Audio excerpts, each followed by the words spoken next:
नमस्कार सर। नमस्कार। हमें जानकारी मिली है जहाँ तक सर कि आप कुरुक्षेत्र लोकसभा से इलेक्शन लड़ रहे हो सर। आपने बिल्कुल ठीक सुना है। मैं कुरुक्षेत्र लोकसभा से आज़ाद उम्मीदवार के रूप में चुनाव लड़ रहा हूँ। अच्छा जी। मैं डॉक्टर अश्विन शर्मा हरिद्वार हाँ जी। पिछले 30-35 वर्षों से समाज सेवी कर रहा हूँ। हाँ जी। और ये विद्यार्थी जीवन से यानी स्कूल के समय से हम समाज सेवी हैं। अच्छी जी। और महाविद्यालय स्तर तक आते आते फिर मैं NSS, जिसे राष्ट्रीय सेवा योजना भी बोलते हैं, हाँ जी। उसके अंतर्गत भी काम किया है। और किसी तरह का जब भी किसी के ऊपर वज्रपात होता है, हाँ जी। किन्हीं अधिकारों का हनन होता है, जी। चाहे वो किसान हैं, व्यापारी हैं, ज्वेलर्स हैं, छात्र हैं, कहीं पे भी यहाँ तक कि आपातकाल में जब ये कोरोना काल आया तब भी हमने बिना किसी की सहायता से स्वयं की जेब से पैसा खर्च करके लोगों की सेवा की है, लोगों के बीच में रहा।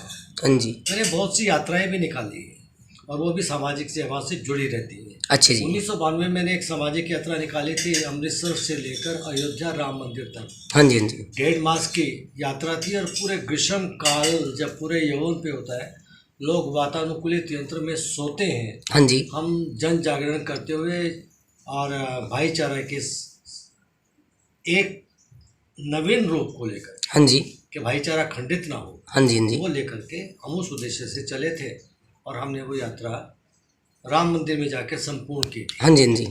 इसी तरीके से एक स्कूटर यात्रा हमने निकाली थी, जिसको 5 राज्यों में हमने सब 5 राज्यों को जाते हुए, लोगों को जन जागरण करते हुए महात्मा गांधी जी के स्थल पर अहमदाबाद में हाँ जी। के संघर्ष काल में जो उनका यमुना तट पे निवास है, हाँ जी। या हाँ जी। कर्मस्थली है, हाँ जी। वहाँ पे जाके हमने वो समापन किया। और इसी तरीके से एक मोटरसाइकिल हमने यात्रा निकाली, जब कारगिल में युद्ध हुआ तो जवानों की सहायता के लिए उस समय हाँ जी। तत्कालीन समय में आप देखें कि ये 1995 के आसपास की बात है। हाँ जी। हाँ जी। जब हमने 31,000 के चेक से सहायता राशि इकट्ठी करके और दैनिक ट्रिब्यून के संवाददाता को उनके उज्ज्वल भविष्य के लिए और उनकी सहायता राशि के रूप में, अनुदान राशि के रूप में समर्पित किया। तो सर आपका जो कहा जाए मतलब जैसे राजनीति करने का या इलेक्शन लड़ने का क्या मतलब इस लाइन में आने का, या क्या कैसा आपको लगा कि मुझे नेता बनना चाहिए या राजनीति करनी चाहिए सर? देखिए, पहली बात तो ये है कि मैं नेता नहीं बन रहा हूँ। अच्छा जी। अच्छा। मैं जनता के बीच का एक ऐसा व्यक्ति हूँ, हाँ जी। जो जनसेवक के रूप में मैं चुनाव लड़ रहा हूँ। अच्छा जी सर। चुनाव 2 दृष्टि से लड़े जाते हैं। हाँ जी। हाँ जी। एक स्वयं के लिए चुनाव लड़ना, अच्छा जी। और दूसरा चुनाव लड़ते हैं जब आप जन सेवा के रूप में लड़ते अच्छा अच्छा जी। मतलब कहने का अर्थ ये है कि आपने लीडर नहीं बनना, आपने सेवक बनना है हैं, सर। जन सेवक बनना है। अच्छा जी। अभी अच्छा। आप देखिए, जो भी राजनीतिक दल है, और मैं तो आप जनता के माध्यम से आप लोगों के माध्यम से जनता से पूछता हूँ, हाँ जी। जो भी राजनीतिक दल है, हाँ चाहे जी। वो भारतीय जनता पार्टी है और चाहे वो अन्य दल है, हाँ जी। हाँ जी। चाहे कांग्रेस है या वो आम आदमी राजनीतिक दल है, या फिर वो जो चौटाला जी की एक राजनीतिक पार्टी है, हाँ जी। हाँ जी। तो ये सब लोग राजनीतिक दल बना करके हाँ जी। हाँ जी। और ये चुनाव लड़ते हैं। अच्छा जी सर। लेकिन जनता से पूछिए हाँ जी।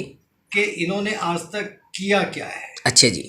देखिए, जब कोई व्यक्ति युवा, वैसे तो रोजगार है ही नहीं हमारे देश में, हाँ जी। हाँ जी। और जब कभी भी युवाओं का रोजगार के लिए साक्षात्कार होता है, हाँ जी। हाँ जी। उनसे क्या पूछा जाता है बिल्कुल सर। कि आपकी योग्यता क्या है हाँ जी। हाँ जी। और आपको क्यों रख लिया जाए, हाँ जी। हाँ जी। आप जिस क्षेत्र के लिए यहाँ साक्षात्कार देने आए हैं, हाँ जी। हाँ जी। आपकी उपलब्धि क्या रहेगी, बिल्कुल बिल्कुल और सर। आप अपने जीवन काल में, सेवा काल में, हाँ जी। हाँ जी। जिस भी क्षेत्र विशेष के लिए चुने जाते हो, तो क्या करने की क्षमता रखते हैं। हाँ जी। हाँ जी। तो इसी तरीके से हमारे जो ये चुनाव आते हैं जब, हाँ जी। क्या राजनीतिक दल से संबंधित उम्मीदवारों से ये जनता पूछती है हाँ जी। कि आपका नाम क्या है, आपने पहले क्या कार्य किया, आपकी योग्यता क्या है। अब आप पूछिए, मैं नवीन जिंदल जी की बात करता हूँ, हाँ जी। भारतीय जनता पार्टी से हाँ जी। हाँ जी। उम्मीदवार है। एक दिन पहले भारतीय जनता पार्टी के सभी लोग हाँ जी। इनकी निंदा क्या करते थे कि साहब ये तो कोयले में इन्होंने घोटाला किया है। अच्छा जी। संपूर्ण भारतीय जनता पार्टी, हाँ जी। यहाँ तक कि जो उनका नेतृत्व है, हाँ जी। हाँ जी। वो भी इनका निंदा का कारक था। सीनियर लीडरशिप जी। पूरा पूरा का पूरा हरियाणा और पूरा हाँ जी, हाँ जी, हाँ जी, हाँ जी। इनको पानी पी के कोसता था कि साहब ये तो घोटालेबाज है, ये जनसेवा कैसे कर पाएंगे। अच्छा जी, अच्छा। कांग्रेस से लड़ते हैं। हाँ जी, फिर इनको कुछ नजर आया और हाँ जी। एक दिन पहले कांग्रेस से लेके ये भारतीय जनता पार्टी में पदार्पण कर गए। अच्छा जी, अच्छा।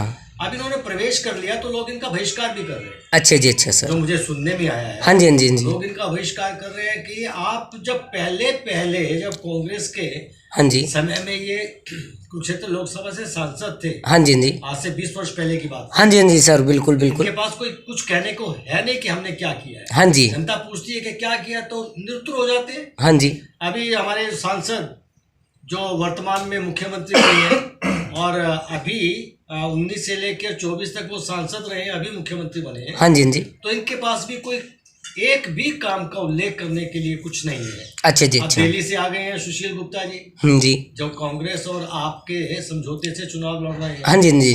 अब पहले तो मैं ये पूछना चाहता हूँ कि तीनों लोग बाहर से हैं। हाँ जी, हाँ जी। ये 2-4 दिन नाटकबाजी करते हैं, हाथ जोड़ के रहते हैं साहब, उसके बाद फिर संपूर्ण जनता हाथ जोड़ कर रहती है। हाँ जी। इसे पूछिए ना। और मैं अगर सुशील गुप्ता जी से बात करूं तो मुझे तो ये बड़ी थोड़ा सा ये बात शर्म भी आती है मैं कहते हुए कि हो सकता है मैं उस विचारधारा का रहा हूँ जी। ये पार्टी विशेष आम आदमी, आम का मतलब जनसाधारण, अति जनसाधारण, जो रेडी के रूप में काम करता है, आजीवन के लिए प्रतिदिन संघर्ष करता है। हाँ जी। और 400-500 रुपए प्रतिदिन कमाता है। क्या सुशील गुप्ता जी 400-500 रुपए प्रतिदिन कमाते हैं? हाँ जी, सही कह रहे हो आप। ये उद्योगपति हैं। हाँ जी। नवीन जिंदल जी उद्योगपति हैं। हाँ जी, जी। चौटाला जी उनके परिवार के मुखिया, पहले राजनीतिक दल चलाते रहे हैं। हाँ जी। इनके पास धन की कमी नहीं है। हाँ जी। तो ये बताइए कि साहब धन से ही ये सेवा करना चाहेंगे क्या? हाँ जी, सही करना चाहिए। धन से आप सब लोगों को नहीं खरीद सकते। बिल्कुल बिल्कुल। ये जो मानसिकता हमारी राजनीतिक दल की हो गई है ना। हाँ जी, कि जिसके पास धन बल है, हाँ जी, उसके पास सब कुछ है। हाँ जी। यही हमारी कुरुक्षेत्र की लोकसभा की जनता मेरे जैसे जनसाधारण समाज सेवी को जिताकर, हाँ जी, सिद्ध करेगी कि पैसा बहुत कुछ है, सब कुछ नहीं है। वाह जी वाह। जनता को एक जनसेवक चाहिए जो उनकी समस्याओं को निराकरण का अपनी समस्या समझकर 24 घंटे 7 दिन हर पल हर क्षण उनके मध्य में रहे। ये काम मैं ही कर सकता हूँ। ये लोग दिल्ली से नहीं आएंगे, ये लोग सिरसा से नहीं आएंगे, ये लोग हिसार से नहीं आएंगे। हाँ जी, तो मैं जनता से भी आप लोगों के माध्यम से बात करना चाहता हूँ कि इस नाटक को समझिए और अपने बीच का जो आदमी है। हाँ जी। और मैं बड़ा किरायत का रहने वाला हूँ, कैथल में रह रहा हूँ, 24 घंटे जनता के बीच में रहता हूँ। तो मुझे चुन करके एक बार, केवल एक बार अवसर तो मुझे दीजिए ना। जो ये 20 वर्ष में नहीं कर सके ना, तो मैं प्रयास करूंगा कि 3 वर्ष में पूरी लोकसभा का स्वरूप बदला जाए। विकास होता क्या है, उस विकास का अर्थ हम बता दें। जाके ने फटी पैर बुराई, हाँ जी, वो क्या जाने पीर पर आई। बिल्कुल जी, बिल्कुल सही कह रहे हो सर। तभी मैं कहता हूँ कि जन सेवा के रूप में जो चुनाव लड़ता है वही सच्चा हितैषी होता है, वही सच्चा सांसद होता है। जो राष्ट्र के लिए नहीं, अपने लिए चुनाव लड़ता, अपने उद्योगों को बचाने के लिए, अपनी स्वयं की अर्थनीति को बचाने के लिए, टैक्स बचाने के लिए चुनाव लड़ता है, वो जनता का कभी भला नहीं कर सकता। वाह जी वाह, बहुत अच्छा लगा सर आपसे मिलके। और आप रियल में ही बहुत अच्छी बात कह रहे हो। देखो ऐसा मतलब कम ही देखने को मिलता है कि ऐसे समझदार, सुशिक्षित और ईमानदार आदमी इलेक्शन लड़ते हैं। बाकी चैनल के माध्यम से हम आपका जो ये संदेश है जनता तक पहुंचाएंगे और हम सभी सब्सक्राइबर्स का धन्यवाद करना चाहते हैं जो हमारा चैनल देखते हैं। धन्यवाद सर। बहुत बहुत धन्यवाद।